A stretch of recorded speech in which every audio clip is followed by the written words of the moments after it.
why swim? Why swim the channel? What make you to do that? So a friend and I, Sarah, who I did the channel with, Uh-huh. we did the Silly Swim Challenge 2 years ago in September. And it is when you do about 16 kilometres between all the Scilly Isles off the coast of Cornwall. And it was an epic event. We actually had really bad weather. So basically the event didn't go to plan as at all. And we just had to swim around the one island, which was fine. Still a great time. And swam nice and far. And we just loved it. Got talking to loads of different people in the open water swimming communities, I guess. And it's quite culty. I mean that in a positive way, but everyone's dry robes were just covered in like badges of all the huge swims they'd done. And actually it was just amazing to hear about all the different swims you can do, all the epic challenges. And we said to each other at the time, we should swim the channel as a team. And then we just left it. And then about a year later, I messaged her. So this was about 9 months ago now. And was like, you still up for swimming the channel? And she was like, yeah, let's do it. So I put together the team. Nice. Did you have any like a swimming background?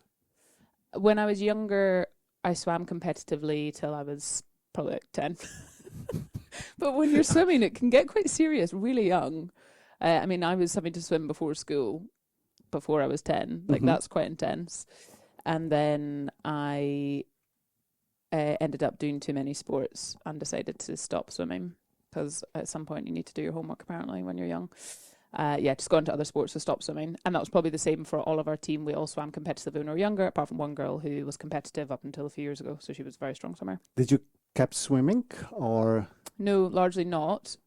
I would say in my 20s, I probably did a few random open water swims. So just started doing maybe mile challenges and things like that, all with wetsuits, was never a skin swimmer. And then at some point we decided to do the Silly Swim Challenge, which is then quite a big event. So I don't know why we just decided to do it. I just like doing any sort of challenge. So open water swimming was just a new thing to get into, I guess. And very accessible, very easy on my body because I've always got injuries. Just an easy thing to do. So what was harder in preparation, like mental preparation or physical preparation? Both, probably. Okay. We were relatively relaxed about it until a few months out, and then we were like, oh crap, we're swimming the channel. I remember when you said to me that you swim the channel, I said, we don't swim yet. It's like, we're fine. I was like, okay. Yeah, which was good because we all had the exact same attitude, which I think really mattered. We realised on the day our attitude to everything was the exact same, and I think that really made a difference to our team dynamic. So, yeah, I would say I didn't do any proper swimming of any volume until maybe February, March. Even then it was a bit dubious. The swimming was end of June, and then probably by April all our volumes were pretty high. And then we started cold water acclimatization probably a bit later than normal teams would, but we were maybe just too relaxed about it. And then we did panic acclimatization for like 2 months out. But then at that point, we all took it very seriously. Like I was in the sea down at Wardy every single day, just sitting in the water, freezing my bum off. And that really mattered. I was basically injured for the 6 weeks before the swim. So I wasn't swimming apart from a few training events that I did with the girls down south. So every single day I would just go down to Wardy and sit in the water until I couldn't take it anymore. And I'd get out. And it was a very bleak time. Every day I'd be like, I have to go back to the sea and just sit in the water and do nothing. Time moves very slowly when you're freezing in the water, not doing anything. So yeah, a lot of physical. So yeah, it was a lot of mileage, and they were all doing a lot of mileage in the water, both pool and open water. And then the 3 weekends before it, we all met down south, and because they're all trail based down south, I was the only one based in Scotland, and we did bigger swims off the coast of Bournemouth. So we did like hour in the water, hour out, hour in the water. So yeah, I wouldn't say our training was overly regimented or strict, and we didn't really hold each other accountable either because we were all quite relaxed. But it worked because we all were relaxed. I think if one person was very uptight about it, it would have been more difficult. And how you decide how to keep what the numbers in the relay? You know, like who goes first? What was your strategy before you went? Yeah, so we talked probably 6 weeks before, when I hadn't had my injury, and Hells and I, so that was one of the girls that calls Hells, we'd both said neither of us mind swimming in the dark. So at that point, we knew Hells and I were probably going to go first and second. We hadn't decided the order, and then the other two were happy with whatever order they decided to go in. And then when my injury happened, we intentionally decided to make me last, so that the chances of me having to do a fourth swim were the lowest. So we knew we'd all have 3 swims because we're a 4-person team, and we were going to do a minimum 12-hour swim. We were thinking we'd do a lot longer. So we thought, well, we're going to be up to the 15, 16-hour mark if I'm doing a 4th swim. So that was why we put me last. So Hells went first. She was actually by far our strongest swimmer. And I'm not discrediting others. They're also still strong swimmers. But Hells was a very good swimmer. So she did her first leg. So she was the one that actually set us off from the UK and landed us in France. Nice. Because she did the final 20 minutes. Yeah. Okay. And how was it like swimming? Did you know, because it's always like this, you prepare yourself for a long time, you dream about this, you think about this, and you are on the boat, you're going in the water. How are you feeling? The whole day is probably hard to... How long have you got? let's go. No. Let's go. The whole day was just an incredible experience from start to finish. It's hard to say how you feel overall. There was definitely a lot of nerves going into it. We were all really excited, but equal amounts of excitement and nerves. So you're doing it off little sleep. We'd all had under 2 hours sleep the night before because we had to be up at 1 a.m. to drive to the boat, and you have to meet at the boat at 3, and then you're on the boat for an hour before you get to Dover to the coast. So yeah, very nervous. We all unexpectedly got a bit emotional when Hells first went in the water to swim to shore to start her first leg. We didn't expect that. None of us cried, but we all were just like, oh, don't cry. We just had lumps in our throats, which we didn't expect. And then, yeah, everyone was very nervous before they did their first swim. You just desperately want to get your first swim over. So I was last, and I was just like, oh, I want to get in there. And then I think you relax, you settle into it, and then you settle into a pattern really well. Our 2 support guys that we had were amazing. They set up like a little system for us so that in our 3 hours recovery, we just knew what we were doing, and it gave us the best chance to be fresh for our next swim. So my first swim was full of jellyfish. So I remember thinking in that swim, if this is going to be the whole time, this is going to be really bleak, because all you could focus on was jellyfish, trying to avoid them because there was just hundreds. Sorry for anyone doing the channel that's going to be listening to this. There's a lot of jellyfish. Be prepared for that. They don't tell you that. Like it's even on the forums, people just ignore the jellyfish thing. Well, they're largely harmless. Yeah. There's no bad ones in the channel. Do you think this was something unexpected? Did you expect that it's gonna be like this, or? We knew there'd be jellyfish. I didn't put much thought into it. Because I've done a relative amount of open water swimming, I wasn't overly worried about it, and jellyfish don't bother me. But when you're in the water with that many jellyfish, it was like, oh, for God's sake, you just are constantly avoiding them. Like, you'd put your hands in them. But none of us got stung badly.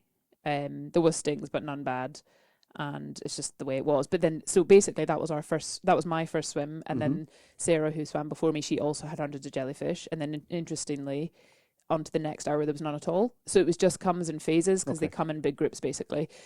So yeah, I was thinking in my first swim, this is going to be bleak if this is what it's like. I think my first swim was my coldest swim. Then my second swim was glorious. I remember thinking, I was swimming along being like, this is world class. I actually can't believe the weather was amazing. The sea was dead flat. It was just good vibes. There was music blaring. It was great. It was like the best swim of my life that hour. No jellyfish. And I just, by coincidence, I crossed both shipping lanes. So you cross the 2 shipping lanes in your whole crossing, and I happened to be the swimmer doing the hour crossing both, and that was even just cool, having the big ships and knowing your boats, like your boat's not navigating them, they're actually navigating around you, because you're classed as a restricted vessel, I think it's called, which means you're slow and useless, basically. So my second swim was amazing, and then my third swim we were all so nervous for, because we were basically on the cusp of landing a 12-hour swim, and because the tides are in 6-hour stints, if we basically didn't land it in that shortly after the 12 hours, the tide is going to push you again, and you'd probably take a good few more hours to land, because you then miss the Cape. So it was pretty nervous, pretty tight as whether we'd land it or not. So everyone was going like hell for leather as fast as they could for an hour. So yeah, I was really nervous going into that swim. I was like jittery, took on a lot of food before it, and then got in the water. And definitely by far the hardest I've ever pushed myself in that 1 hour. I was like, I know you can't really do max effort for an hour, but endurance wise, it's the you hardest I've ever pushed myself. Because we just had to land it. By that point, I think we knew we were going to, but we still were up against it. So yeah, I thought I was going to drown at the end of that hour. I mean, I joke I wasn't, but I came out and was like, I thought I was going to pass out sort of thing, in a really good way, because I just pushed hard. And then, yeah, Hells jumped in, lasted the last 20 minutes, and that was us. So you mentioned the atmosphere on the boat was good. Like, so you're in the water. What's happening on the boat at this moment? Yeah, so as I said, our 2 support crew had a really good system. So because we had 4 swimmers, the swimmer that got out would have an hour of basically getting all the attention. So they would have all your warm clothes ready for you. They'd have hot water bottles ready for you, which was a godsend. And then they'd start giving you food if you wanted it, but mostly you would need half an hour to like get your core temperature to recover. So what's the water temperature when you swim? So ours was 15 to 18 degrees. It varied quite a lot, which is I think quite unusual. Usually it's quite stable, but they probe it every hour. Okay. So we had 15 to 18. Didn't feel like 18 at times, but anyway. So yeah, it takes you a good half hour to feel normal again. And then in your second hour of recovery, we would eat a lot of food. And that's when you'd eat a lot of food and then go for a nap. You'd go to the sleeping station, you'd get your head down, and then about 45 minutes before you were due to swim again, you'd get up. We would take on quite a lot of food. That was a big thing for me, was taking on as many calories as I could face. And then like 20 minutes. Not the hot tea. No hot tea, hot chocolate for sure. And yeah, 20 minutes out, you'd start getting ready, sun cream and everything, all your kit on. But yeah, vibes were great. Even when the person was napping, there was music blasting, lots of chatting between those that were there. And what we found the best thing was for this person in the water, always having someone supporting them. You don't have to be constantly shouting at them or talking to them or clapping or whatever. It's just having someone there that you know are watching you. For the small stints that we all had where because you're swimming so close to the boat and you really want to stick close to the boat because they're navigating your path. A few times when you'd have short stints where you'd look and no one on the boat was with you, and it does feel quite isolated. And I mean, you're in the sea in the middle of nowhere, and obviously everyone's taking care of you, but it really does help to have someone watching you the whole time. So we definitely found that. We made it after our first swims when we all fed back. We made it like a rule amongst us all: the swimmer never is alone. Which was great because then people are like dancing at the side and just miming things to you. And we just decided how we communicated when we wanted to know in our swim, were we 15 minutes in, 30 minutes in, 45 minutes in, you get a 10-minute countdown, 5-minute countdown. Because the observer also has to count your stroke rate every 15 minutes. And why is that for? To check as far as we understood it, was to check if you weren't going hypothermic. Because if you go hypothermic, they need to see how consistent your stroke rate is. And if you take a drastic dive, it probably means you're a bit less compos mentis. So and they pull you out. Yeah, and it's their decision. If they say you don't look good, you're out, then that's your swim over. It's not your decision. Okay. And it was incredible actually it's really interesting to know your stroke rates, and all of us were like the exact same the whole time, which is really interesting to know that's how your natural stroke is, even when you're trying harder at other times than you are sometimes. So yeah.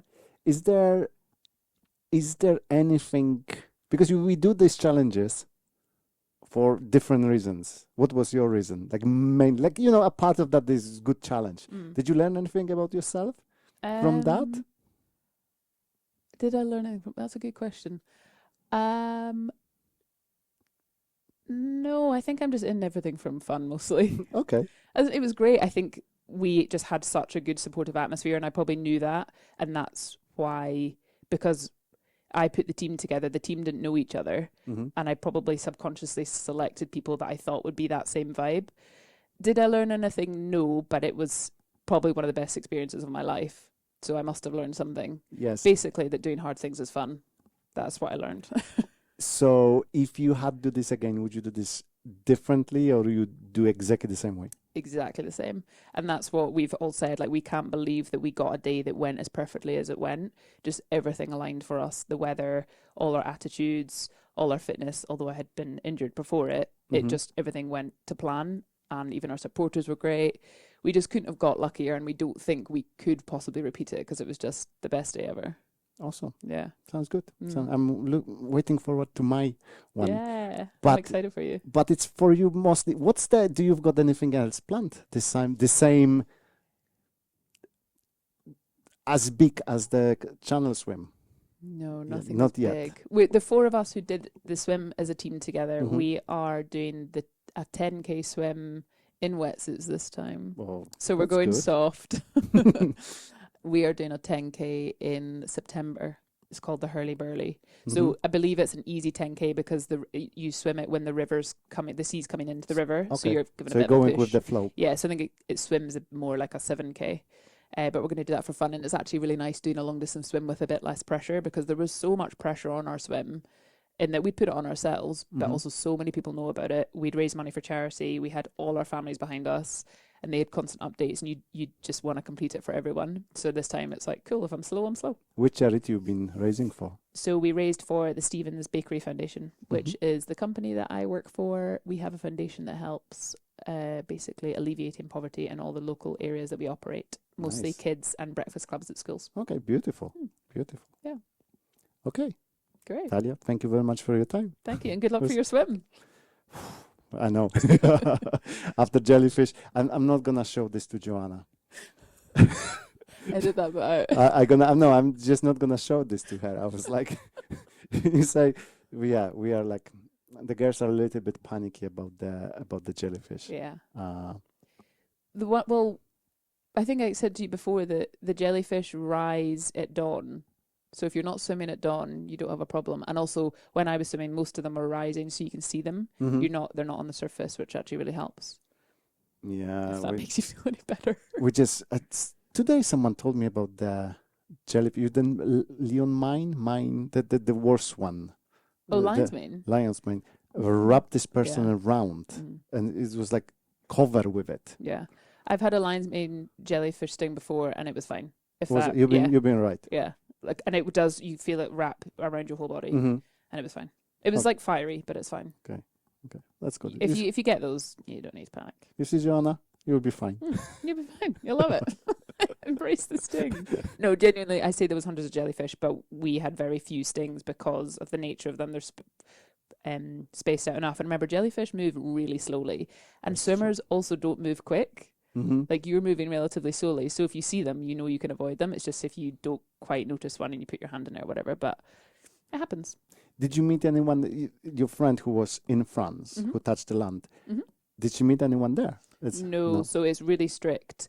So we landed on the Cape, which is really rocky, and it was pretty choppy when we landed. Mm. And there's also loads of, I can't remember what they call them, like mussel stations, basically. It's not safe for the boat to stay in for long. Mm-hmm. So she swims in with one of the crew goes on a rowing boat. Mm-hmm. She lands really quickly, doesn't hang about at all. As soon as they see her out of the water, they whistle to say get back in.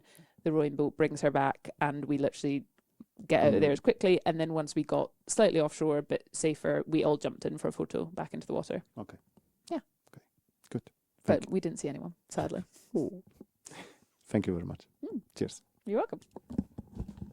It's really weird, like, coming out of that. I really like it because of that. Yeah, you're like in a wee world. Yeah. Yeah. Yeah. That's cool. Good job.